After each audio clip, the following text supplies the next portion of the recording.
kontrakan. Perkenalkan, nama aku Nadia. Kisah ini aku alami sekitar 1 tahun yang lalu di rumah kontrakanku di Jakarta Utara. Kejadiannya waktu itu menjelang malam hari setelah Isya.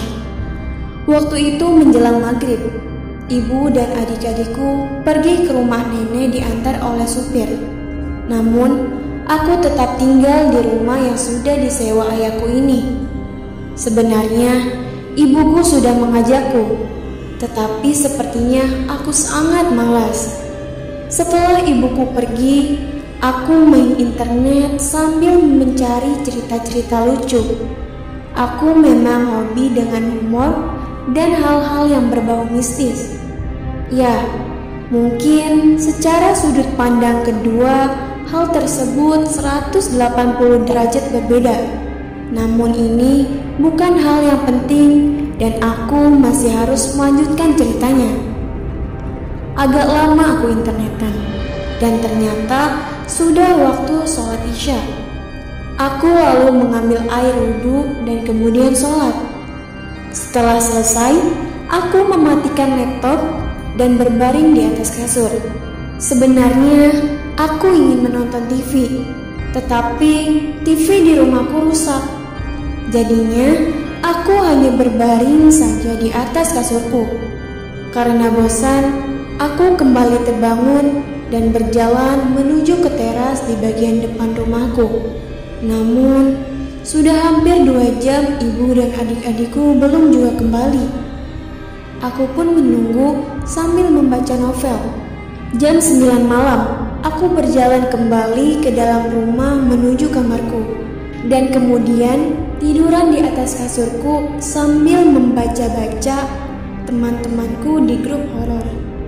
Namun ketika sedang asyik-asyiknya chatting, tiba-tiba aku mendengar suara tawa dari arah ruang tamu. Ya, suara tawa seorang lelaki. Sangat jelas terdengar. Aku diam sebentar dan suara tawa itu lenyap. Aku hanya berpikiran, mungkin itu tetangga sebelah. Aku pun melanjutkan chattinganku lagi. Tak berselang lama kemudian, lagi-lagi suara tawa itu terdengar.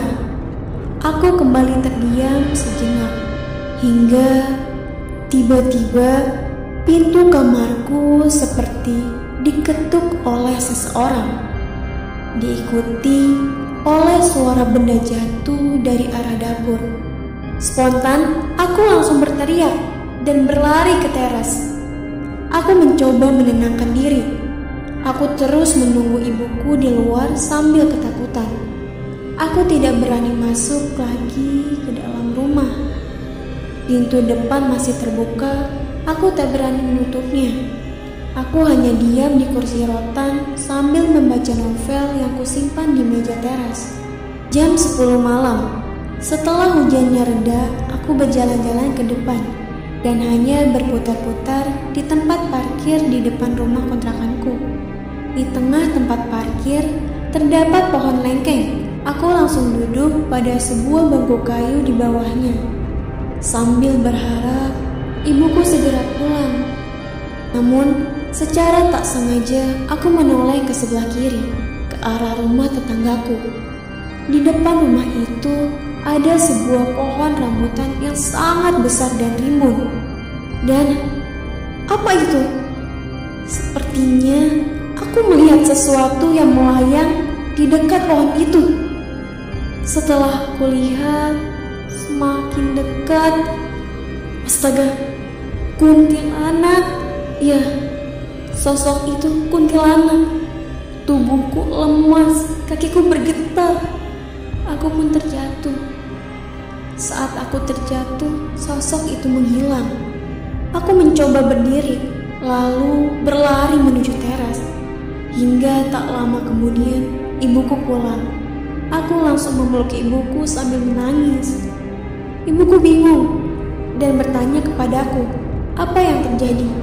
Namun, aku tidak menceritakan kejadian tadi dan hanya terdiam.